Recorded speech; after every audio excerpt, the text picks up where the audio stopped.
Welcome. Oh, this says starting live. All right. Welcome to the Ageless Energy Show. I'm your host, as usual. If you're not sure who I am, my name is Drew Tadia, founder and CEO of True Form Life. And for the last 20 years, we've been working with women, in particular 40 plus, that are looking to increase energy, balance hormones, and burn body fat. And that's what we talk about. That's what we've been talking about for a long time.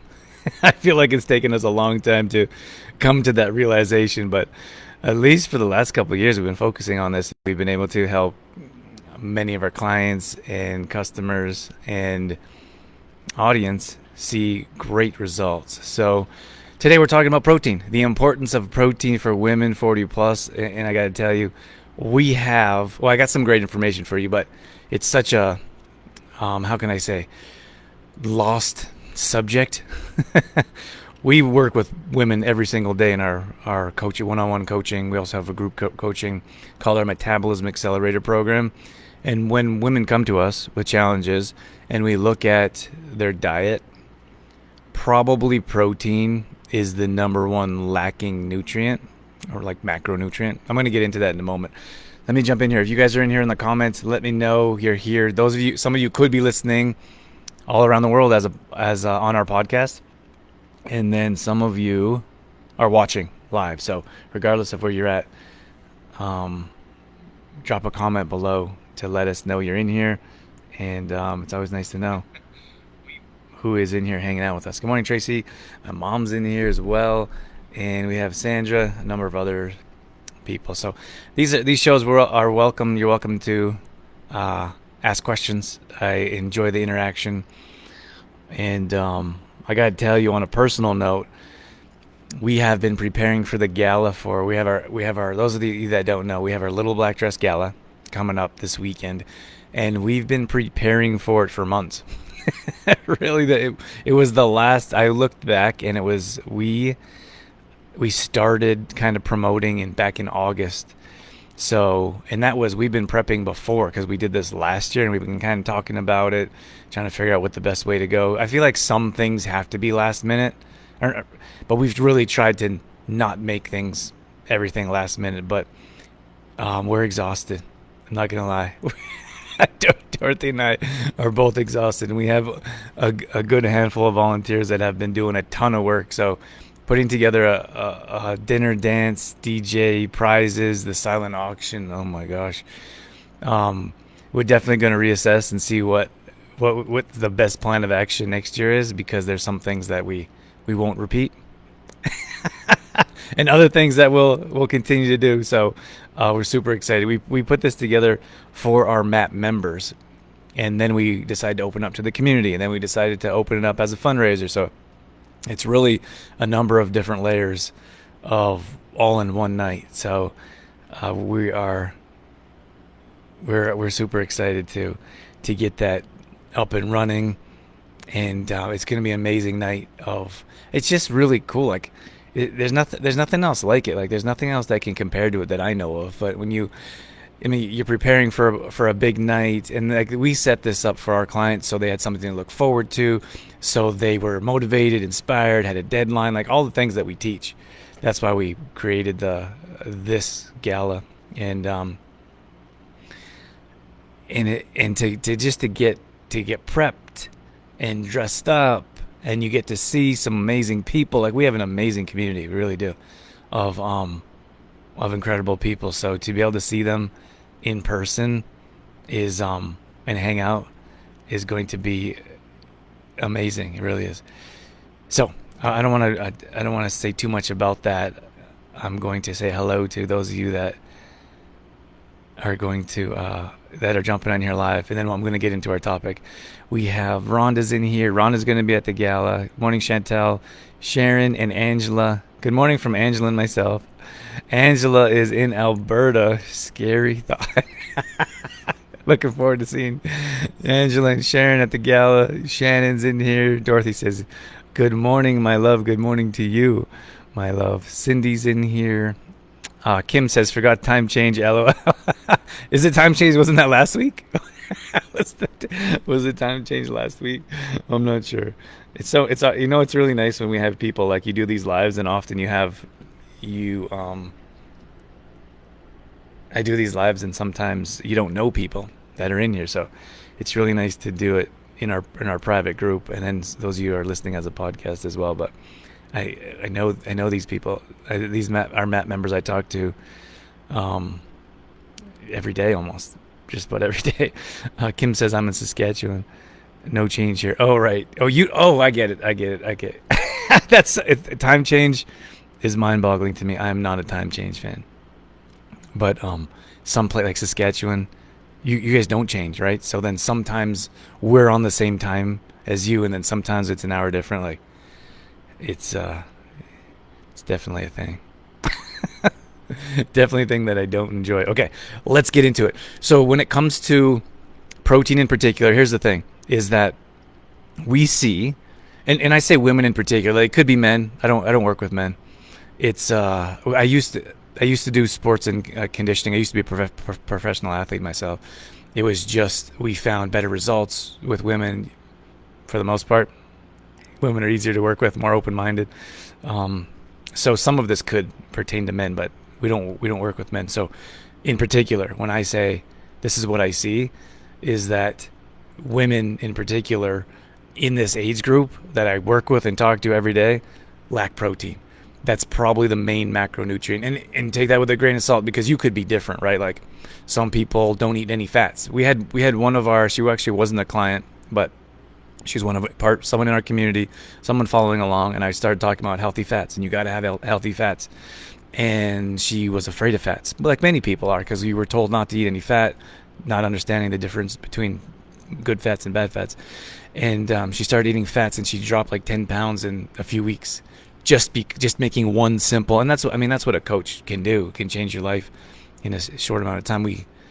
I told this to one of our clients on a last coaching call. I used to be embarrassed to say we hired a business coach, and I'm like, I felt like I should be able to figure it out on my own, that I shouldn't need help, that other people can do it. And then I started to realize, I got into more coaching, like we've invested thousands and thousands of dollars in coaching over the last few years, and I was so resistant to coaching, and then I got a coach, and it was life-changing, changed our business. So it's the same thing of we hear some of our clients say, I'm a little bit embarrassed that I need a coach to do this. I've heard people say, our clients say, I'm embarrassed that I have to work out to be in shape. And like, these are things that we've told ourselves over the years, right? That you don't, like, those are lies. We have truths and lies about ourselves, and these things that are made up. And the truth is that the most successful people in the world have a coach in every area. So like I said, the more financially wealthy we become, the more we invest in coaching, and then the more financially wealthy we become. Like, it's just how it goes. So if you were to consider hiring a coach for whatever it is, like, obviously we talk about nutrition and fitness as performance coaches. If you were to hire someone, you would be much better off understanding how to see results in a shorter amount of time, because we've been doing it for 20 years. But it's the same. It could be like if you're in business, it could be a relationship coach, right? It could be a business coach. Whatever it is that you're looking for, if you want to fast track your results, you hire a coach. It's pretty clear to me now that I've seen it personally, and we've seen it with our clients as well, right? We have so many women come to us that say, I've been struggling for years, and then they start working with us. In a few weeks, they're like, I haven't seen results like this in 20 years, and I'm like, that's what a coach can do. But let me move on. So we believe in the 4 macronutrients, a balance of them. 4 macronutrients briefly are proteins, fats, carbohydrates, complex carbs, and then the last one is antioxidants, fiber, veggies. So when I talk about protein, mostly we see women lacking the protein in particular, and I'll tell you why in a second, but mostly because, or what we see is carb-heavy diets. So carb-heavy diets being, like, if you look at breakfast, for example, most people have like some form of cereal, oatmeal. Then you have muffins, donuts that we know we shouldn't have but have anyways. And then you have You have your pancakes, your French toast, your waffles. It's endless, and it's all based around carbs. So a lot of people say, "Oh, I just grabbed a muffin and a coffee," and that's normal for a lot of people. So once we start making this adjustment, they see big results in a short amount of time, because that small adjustment is actually a big adjustment in the full picture. We have Karen, Nicole, Carrie, Roxanne. Thanks for jumping in here, you guys. So talking about we're talking about the importance of protein for women over 40 in particular. So when you're looking at a carb-heavy diet, it is much easier to gain body fat on a carb-heavy diet. If you're to and we don't do like restrictive diets. We do a well balance of all the macros and helping our clients understand which ones to choose. But it's very clear to me, like if I wanted to gain weight, and here's the thing is that I've been a hard gainer my whole life, and it's actually hard for me to gain weight, and I know that makes a lot of people upset, especially women, because they try so hard to lose weight. But there is a category of usually men and some women as well, but they're trying to gain muscle mass, they're trying to gain weight, but it's really challenging for them to do that. And then you have some women that feel like they're like skinny, and they're, excuse the word, weak or a little bit frail, because they're so thin and they don't have any muscle mass, and they struggle to find an ability to gain weight. So at any rate, there's a category of these people. A lot of people just don't realize that there is. And at any rate, I've experimented with many different things to help myself gain weight over the years. And I could I could easily gain weight eating things like eating over carbing and eating things like breads, like a lot of breads and grains, right? It's just an easy hack to gain weight. But here's the thing, when you think about it, a lot of people eat that food all the time, and they're like, don't know why I can't lose any weight. And I look at their meal plan and I'm like, you're 75% carbs, 5% veggies, 5% fats. You know what I mean? Of course, I'm just guesstimating, but when I'm looking at protein in particular, it's very low. Okay. Harrison H says, hi, Dad. And then Dorothy says, scones, croissants. You could go down the list. There's a million things that you could do for that's carb heavy, right? We all know that. So we have to understand that the importance of trying to get more protein in our diet, which is what I'm going to talk about today. I wrote some notes down. What did I do with these notes? Okay. Usually those of you that have been watching for years, usually I just talk. But I wanted to give you guys a proper structure and help you understand why this is so important, why this topic is so important. So protein helps maintain muscle mass, which naturally declines as we age, right? So there's actually something called sarcopenia. Not an exciting word. So sarcopenia is the decline of muscle mass as we age. So after the age of 30, this I don't know what the word is. The ability for our body to hold muscle mass drastically declines, and that just compounds as the years go on. So when we see women 40, 45, 50 not eating any protein or very little, it's usually a full-on lack of nutrients, but protein in particular, and then they're not doing any resistance training. That's when we see there's such a laundry list of issues that come up with this. You see lack of balance, and I would say that balance isn't just balance, it's like really stability. Like we don't have a strong foundation, like a muscular foundation, because we've been consuming rancid oils. We've been consuming refined sugar that actually strips minerals from our bones, that makes our bones weaker. We don't supplement properly with a proper protein supplement or magnesium, vitamin D, zinc, these types of things that can actually make our bones denser and stronger. So we see as we age these frail individuals that often don't have much balance, and they fall and then they break a hip. And unfortunately, that's the reality of many of our family members as they age. And if you don't do anything about it, you move yourself into that category of ominous, or it's like a dangerous place to be, because it's very easy for your bones to break because they're so frail. And that starts with a solid structure of protein through muscle mass, through bone retention, if you will. Have a great day, Chantel. Morning, John. Okay.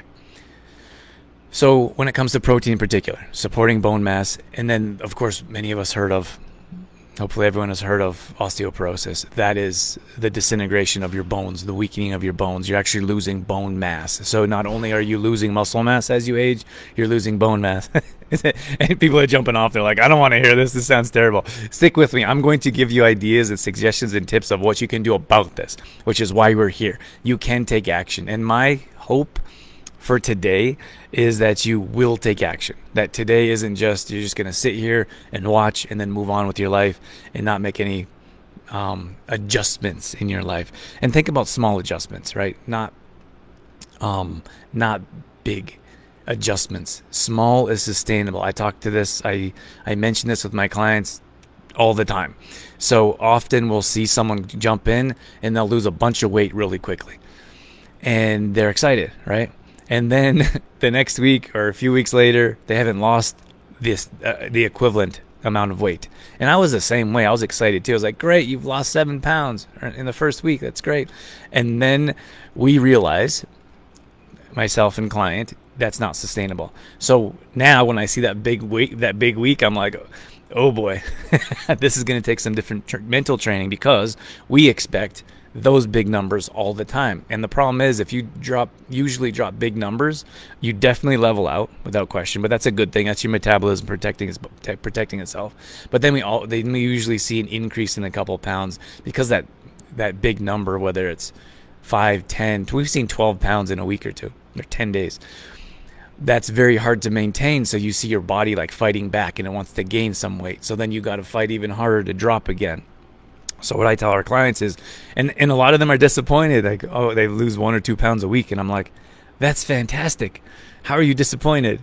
So losing weight slower is more sustainable. So what we want to see, we have a graph for our clients, and each week they're weighing and measuring and entering their data, taking progress pictures. And we want to see a slow decline of their weight going down instead of up and down, up and down. That's challenging on the body. That's challenging on your metabolism. That's challenging on you mentally, emotionally. So instead, think about a slowly decline instead of drastic drops and increases. Protein is great for this one. Like this tip says, great for weight management. Now let me explain that. The more muscle mass that your body has, the more your metabolism burns. And the more your metabolism burns, the more you can burn body fat. So it's weak. There's so many different like analogies that are, I would say, false. So for example, lifting weights is going to give you man arms. Or like, that's so false. You guys have to excuse me. I'm in our shipping house, and there's people buzzing to get in, and there's going to be doors opening and people moving stuff. This is my office. I think most of you have seen, I showed you guys a tour of our place. So you can go back in this Facebook group and watch or have a look if you like. It's only a couple posts down. But so the more muscle mass that you have, the more your body has the ability to burn body fat. So we get afraid, but we get afraid of that, right? We're like, oh my gosh, I don't want to have man arms. I don't want to get big and bulky. It's I would say, I don't like impossible, but it's almost impossible to have like big bulky muscles unless you're specifically trying to do that, and it takes years to happen. If you start working out for a few weeks or a few months, probably for a few years, there's no chance that you're going to get big bulky muscles. Okay, you have to eat for that, particularly for that, and you have to work out particularly for that. It's a very different program. It's a different mindset. It's a different lifestyle. So understand that. So you actually want to have more muscle mass, and that will help you burn more body fat. And that's why you need to have protein. Bye-bye, Dada. Love you. Goodbye. Mwah. Bye, baby. So you actually want to have more muscle mass. That's going to give you more bone density. It's going to make you stronger, more stable. And then we can get into mobility and flexibility types of things after. But the other thing is skin health. Like, have you ever seen someone lose a bunch of weight really quickly and then their skin looks like it's kind of hanging off them? And I'm not talking about just like belly or back of the arms. I'm talking about like their face and their eyes kind of look sunken in. Like, that is lack, in most cases, that's lack of nutrients and malnutrition. That was probably like Ozempic. That was probably, I'm not even sure what it's called when you get the tie in your stomach. Like, you see people lose a lot of weight really quickly, and it's not, I wouldn't call it sustainable. I certainly wouldn't call it healthy. They actually lose the elasticity in their skin, which nobody wants. So if you were to increase your protein and balance your macros and start to exercise, you completely take a different route than what I would say is unhealthy, and taking that route of what could actually cause your skin to lose the elasticity. Okay. How are we doing with that? Does anyone have any questions? So, which proteins that you should be choosing? Now, you guys should like really think about this and probably come up with your own meal plan. Like, we create meal plans and grocery shopping lists and recipes for our clients. If you don't have someone doing that for you, you have to do it yourself. Now, we just did a full training in our private group coaching, and I talked about our Success Sunday system. And here's the thing, is a lot of times people think they don't have time for something, but it's not that you don't have time, it's that you don't have a proper system set up in your life. So we were teaching our clients how to actually plan, like meal plan, and plan your week around meal planning so you have food prepared and ready to go. We also talked about planning your exercise routines and making sure you know exactly what days you're working out, what time. And then we talked about lifestyle in particular, planning your key family or important moments and priorities. Here's the thing, is like most of us don't set out priorities in advance. Like every single week, my family, we sit down and we decide what the week is going to look like. Sometimes we look at what the month is going to look like. And that's how you plan for the future. And that's how you prioritize. And that's how you avoid running around like a chicken and not having a proper plan for you to succeed. It's just flying by the seat of your pants, hoping you're going to remember to do everything. And usually you're forgetting important things because we put the important things that are a bit harder, they take longer. We put them at the bottom of the list and just check off the things, all the little tickies that take no time at all, right? So it's important for you to understand that to prioritize your life, it's based around reverse engineering what your week or days look like, and then sitting down and planning that out with it, whether that's in a written planner. Okay, we have a electronic planner. I do have an electronic, like a Google Calendar, and then Dorothy doesn't do any of those. Hers is all written. On our fridge, we have a calendar of exactly what, like a written calendar of like a whiteboard, some big magnet. We have that of exactly what our month looks like. And then we both have big pieces of paper stuck on the wall of what our week looks like. So Dorothy actually made one for the gala, 14 days, all the things she wanted to take off. And then mine was exactly what my week looks like, of what blocks I'm going to be at work, what blocks are family time, what blocks I'm working out, what blocks is just me and toddler time. Anyways, that is all set out in advance, and that's how we organize our life, and that will help you organize your life as well if you're willing to do it.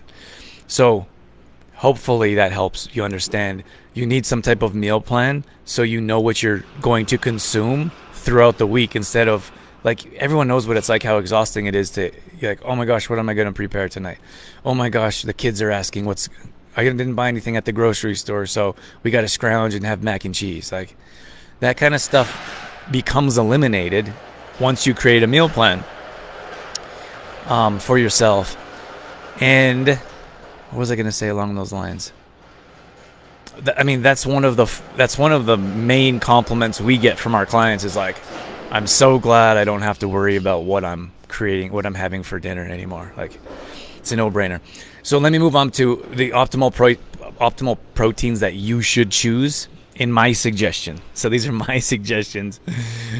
Other people have different opinions. So lean meats would include chicken, like chicken breast, turkey, like a turkey breast.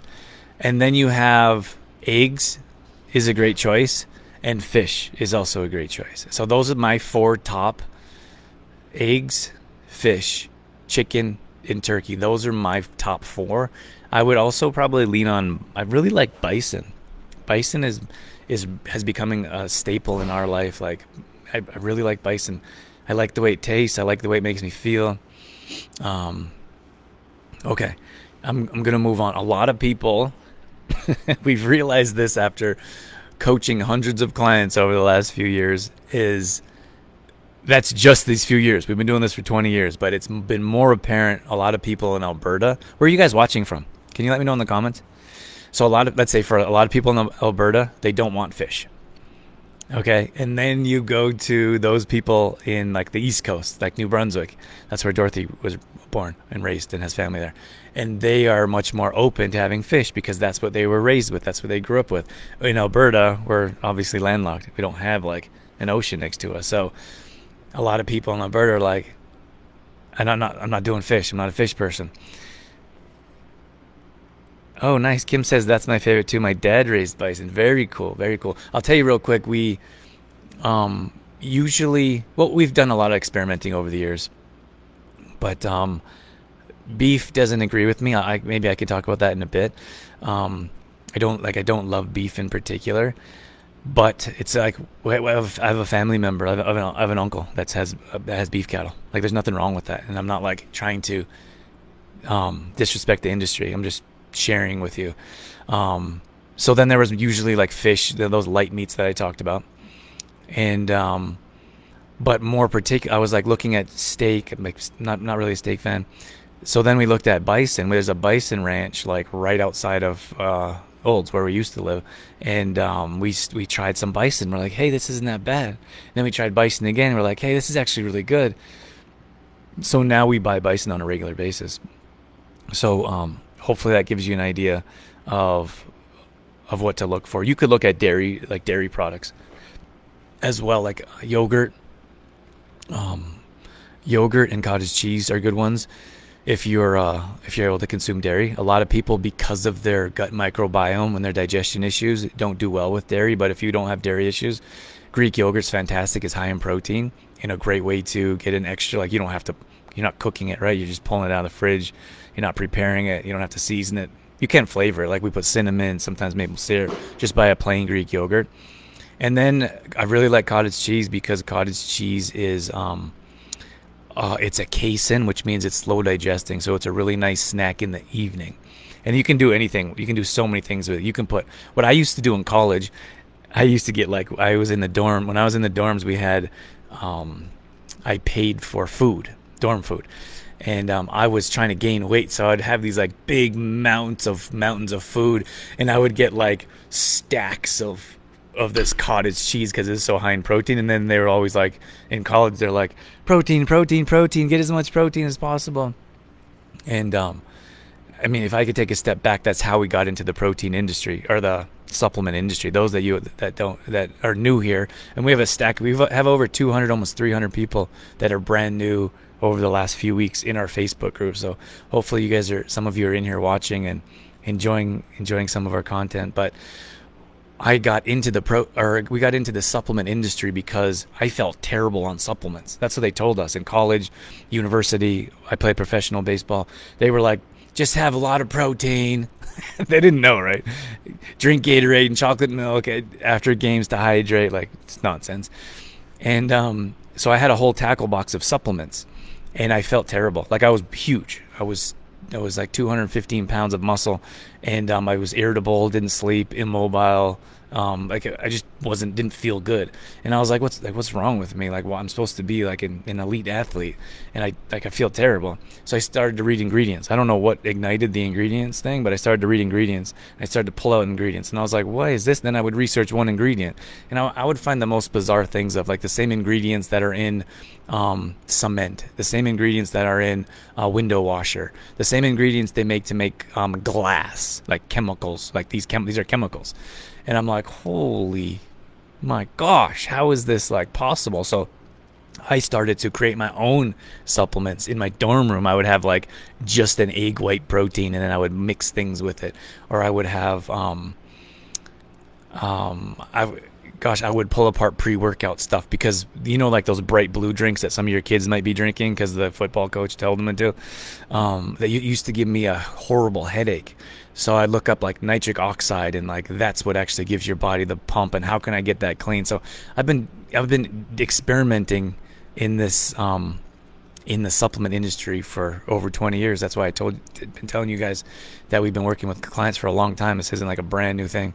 I'll get into this more when we talk about in proteins, but I think it's super interesting to understand what's in products and why we're taking them. And for me, just to wrap that up, is that I started to remove the terrible ingredients from my body, and I started to feel better. I started to, later in my career, never had an injury. I started to sleep better, started to feel better. I could breathe better.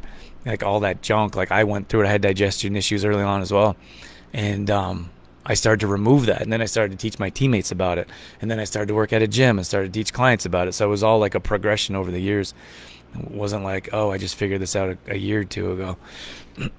So we only had a couple people answer. Saskatchewan, Penhold, and Sylvan. I thought we might get some more answers, but I think most people would be around the Alberta area, so more prone to red meats, as opposed to lighter meats like fish, but tons of health benefits. So those are the meats that I'm going to suggest for you. Those are the proteins that I would suggest in meat form. I'm going to get into plants here in a second, but so chicken, fish, turkey, and what was the other one? I said bison. If you want to look at, I said fish as well. I feel like a lot of people don't know how to buy fish. They don't know how to prepare fish. That's why often they don't want to consume fish. But it's great for your brain function, your omega-3s. If you're not going to consume fish, you should definitely be consuming chia seeds every single day for your brain health. Brain health in particular, we have Magtin, which is fantastic for. It's a magnesium. That's the only magnesium that can break the blood-brain barrier. And then over my shoulder here, we have MCT oil, great for brain function. But if you're not consuming fish, you need to supplement in other areas through chia seeds, magnesium, MCT oil, to help with your brain function, cognitive function, to fight Alzheimer's, dementia, all those brain issues that you should be avoiding. Need to be consumed through food like fish and seeds, chia seeds. If you're not doing that, it's got to be other supplementation. That was a complete side note. So plant-based is, I guess, so plant-based is, you can look at beans, lentils, and quinoa. Those are higher in protein, but the beans and lentils would be also higher in carbs. And if you're already having a higher carb diet, you may not want to consume extras. Like if you look at beans and rice, for example, they're both a carb, but they also make a complete protein. So you have to pay attention to how much carbs you're consuming. That's why we balance the ratios with our clients, because it's not just like, okay, I'm going to eat more protein, so you eat a bunch more beans, and then you have all your carbs for breakfast still, and you're gaining weight because you're like, hey, I'm adding more protein. What's happening? You're still gaining weight because your protein is too high. The challenge for us is like when we make our meal plans for our clients, it's specific to their weight, and we balance. So for example, I'll talk about protein bars here in a second.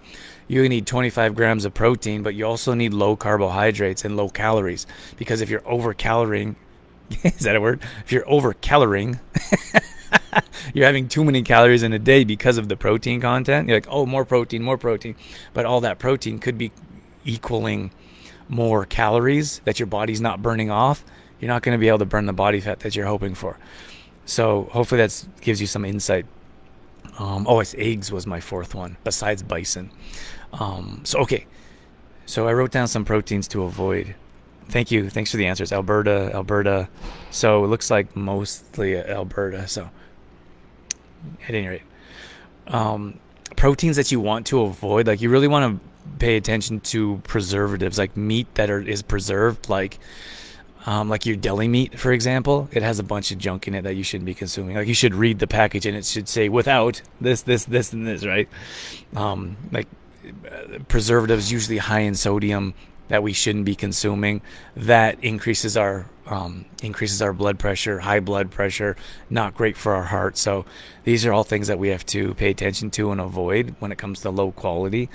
Higher, like meats that are higher in fat are bacon. Like, and I've heard people say, I'm not giving up my bacon. Like, I'm gonna always eat bacon. I'm like, okay, like whatever. Like, you like make decisions for yourself, right? But then you probably shouldn't complain if you're like, I'm not able to burn body fat, or I'm not able to build the muscle I want because half, like a quarter of that meat is fat, right? It's saturated fat. It's not the fat that you want. What else do I have down here? You could look at gosh, where did I put?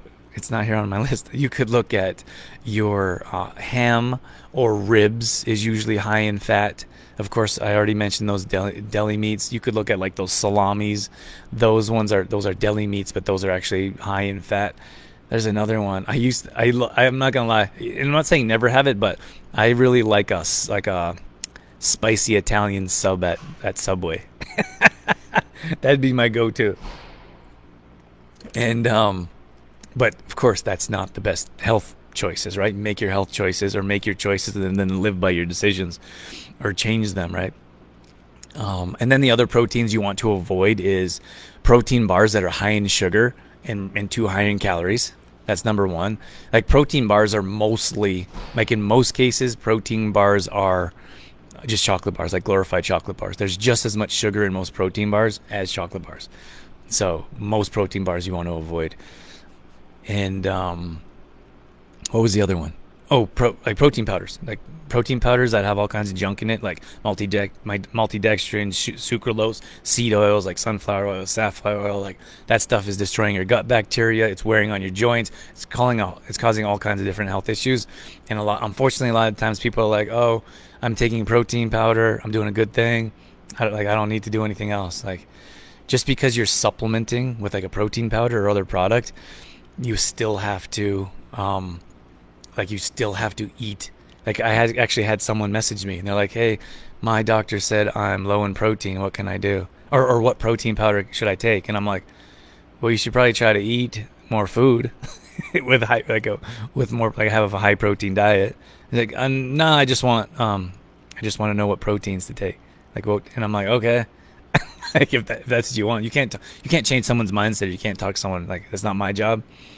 But it's worth mentioning that you also have to change your nutrition value, not just supplements. Sandra says, "Is bacon bad? My husband's doctor said it was good fat for a keto diet." Probably another topic. Okay. I'm transparent with everything we do. Not a keto fan. Don't think restricting your diet is a good thing. Don't think eliminating macros is a good thing. As I mentioned earlier, we like to balance our macros. And I don't think that I don't think a keto diet is healthy, nor the carnivore diet. And I don't think bacon is all that healthy.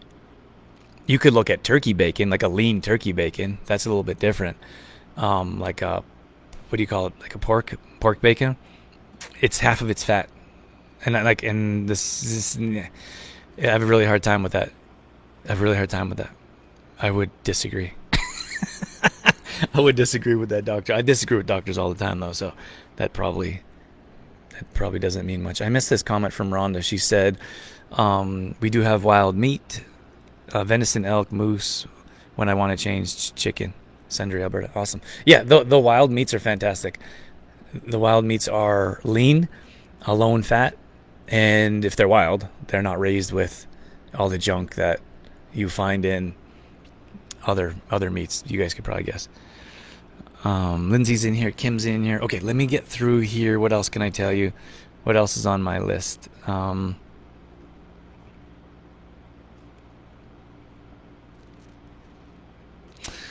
I think, okay, when it comes to protein powder in particular, I just want to shine some light on this because we're a supplement company. We have products. Like, I don't try to hide that, but we also don't push our supplements onto people. So we always say if you want to consume supplements, we're here to help offer education. The problem is with supplementation and protein powders in particular is everyone thinks they're the same.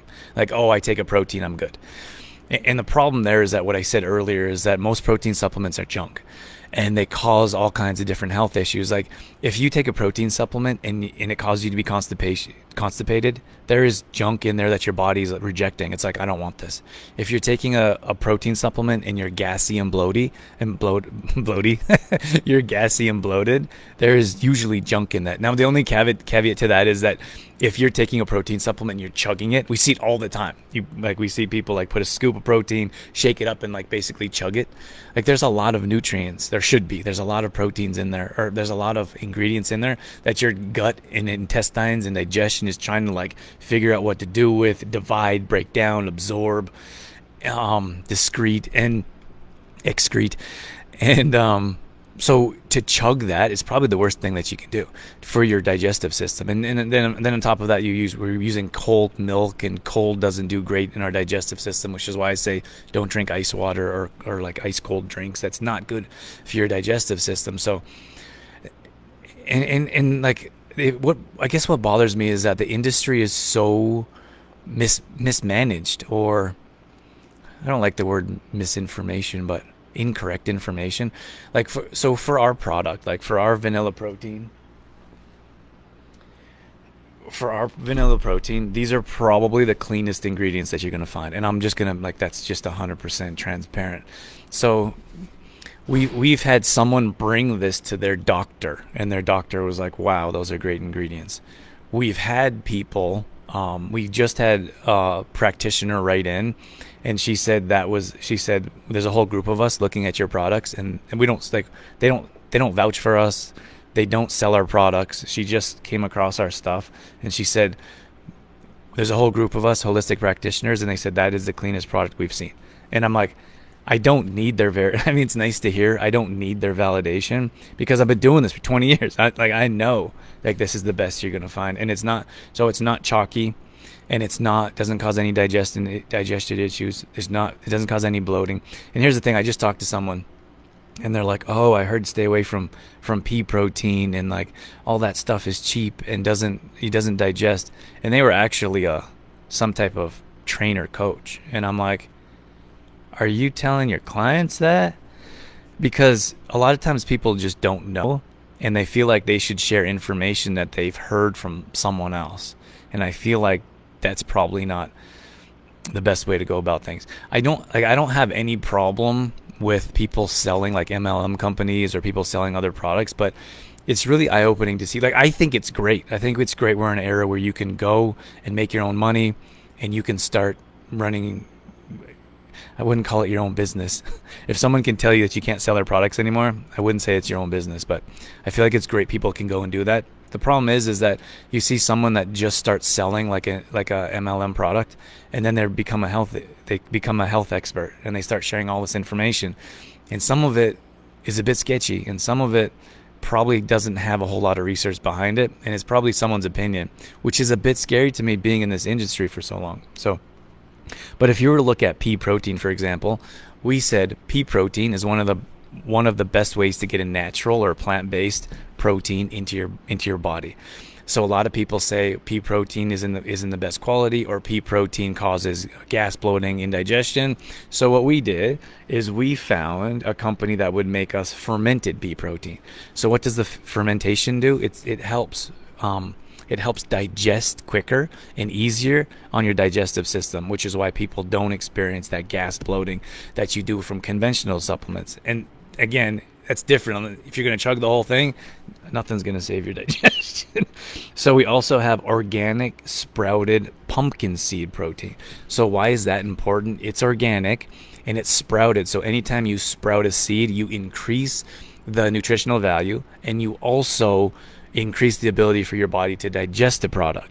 So again, when someone looks at this and like, oh, plant-based, it's junk, like, or it's not, like, oh, I only take whey proteins, like they just don't know. There's just a lack of knowledge there, and I'm okay with that. And that's why we're here to educate and help explain and help people understand. So the next one is fermented sprouted rice protein. It's also organic, so it's the same. It's the same thing. Organic offers a higher value. If you sprout it, it offers more nutritional value, and it's easier to digest. So I would encourage you to go and read ingredients of your protein powders, or at your health food store. Health food stores, by the way, unfortunately, aren't much different than grocery stores. I used to go into health food stores and think like, oh, all these products are going to be healthy and clean, but they have to work on margins as well. And usually the lower quality types of products, they have better margins. Like we don't like, to be honest with you, this is on sale for us, 10% off right now, and we never put it on sale because our margins are so low. Our manufacturer keeps raising the prices for us, so we make less per container, and we ran into a situation where we almost stopped selling it, and then we raised our prices probably a year or two ago. We raised our prices because it didn't make sense for us to sell it anymore. It takes up space on our shelves. We have to pay for shipping. We have to design labels, and if we can't make any money off it, it doesn't offer any value for us as a business other than helping our clients understand that there's differences in between protein powder, and some are better than others, and they certainly perform better than others. So this is the only time that we have put a sale on this just to get in your hands. But again, when it comes to protein powders, it offers the least amount of margin, so we almost never discount it. So let me so we also have organic sprouted quinoa. So what you want to stay away from when it comes to your when it comes to your protein supplements, you want to stay away from seed oils. So if it has sunflower oil, safflower oil, I think those are the main ones they put in there. I'm trying to think if there's something else. You have your other ones. You have like your canola oils, your grapeseed oils, which you want to stay away from, but they don't usually put those in protein supplements. And then you want to stay away from sucralose. Sucralose is almost always in these. That ruins your gut bacteria, wreaks havoc on your digestive system. And those seed oils are really hard on your joints. They wear on your joints. So you're looking at arthritis or osteoarthritis that's damaging. So a lot of times people think they're doing a good thing for their supplements, through their supplementing, and they're not. And here's the problem that I run into is that we have clients that are like, oh, I'm just going to finish my container first, or they're like, I'm just going to use what I like to use, and I'm fine with that.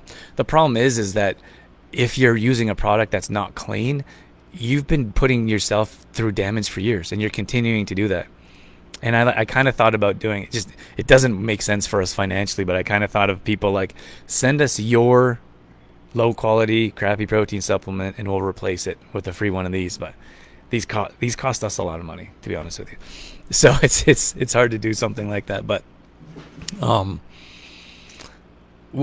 when people, yeah. So I guess just let me finish my sentence here, and I'll wrap things up here. But when people are using other supplements like this, let's say for example we're working with someone, they're using a really low quality supplement, and they're like, I don't know what's wrong with my digestion. Like, I've been eating your meals and I've been following the meal plan, I've been exercising, and then you're having a product like this every day, a low quality product like this every day, and it's causing bloating, and it's causing your digestion to get thrown out of whack, and it's ruining your gut bacteria. Well, it doesn't seem like a big thing, but one little thing can make a big difference, right?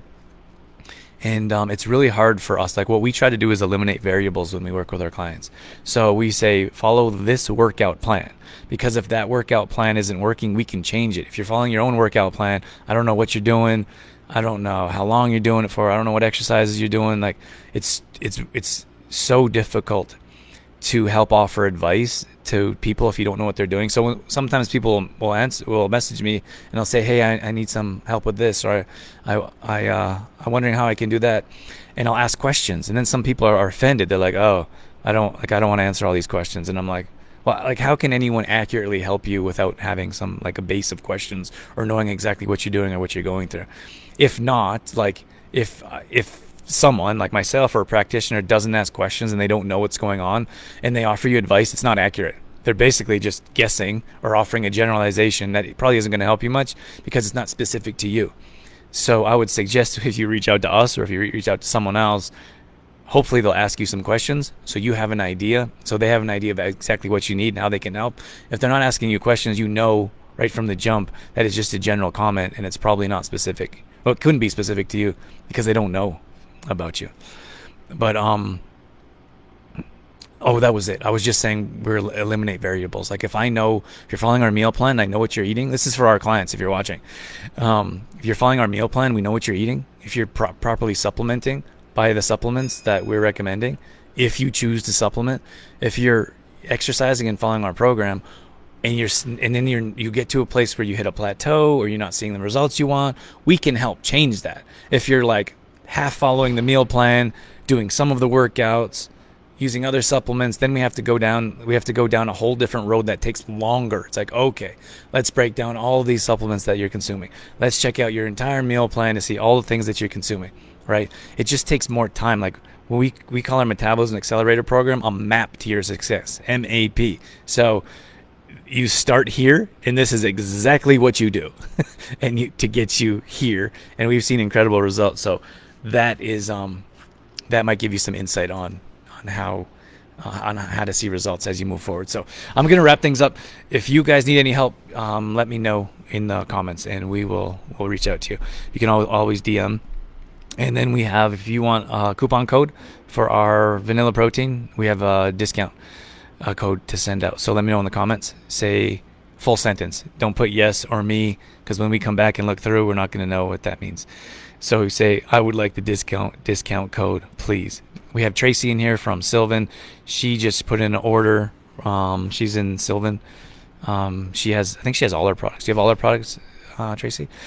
Brenda is a brand partner for us. We have Luminescence in Calgary. We usually we'll ship anywhere. Most of our products orders through Go Online. We have the Uptown Market in Olds, and we also have Carstairs Market, Farm Table. So there's a lot of different places to grab our stuff if you're interested. But hopefully this helped you, give you an idea of why you should start adding more protein to your diet, how you can start adding more protein, which ones you should add and which ones you should stay away. When is the best time to have? Yes. Oh, great question, Tracy. When is the best time to have protein powder? Okay, we suggest 30 grams of protein in the morning. So that doesn't have to be protein powder, but it's the easiest way to, yes, Sandra. I lost my train of thought. We suggest 30 grams of protein first thing in the morning, within 30 minutes of waking up. So having a shake is the easiest way to do that, but you can do that through food. If you want to grab some eggs, some turkey bacon, some sausage, something along those lines to get your protein first thing in the morning. I really like protein right after a workout. I think that's probably the best time. Like protein powder, like a shake after a workout. And if you're not working out, probably first thing in the morning. That should give you a good idea. Tracy says, yes, I have all the products. So if you guys are looking for our products and you want to find someone closer to you, shoot us a message, and we'll hook you up with someone. And otherwise, you can go to the market locally, or you can order from our website, trueformlife.com. Sound good? Thanks so much for joining us. Have a wonderful weekend. Can't wait to see you guys at the Little Black Dress Gala on Saturday. Come on time, come early, have some fun, and come and enjoy yourself. Celebrate yourself because you deserve it. Bye, everyone.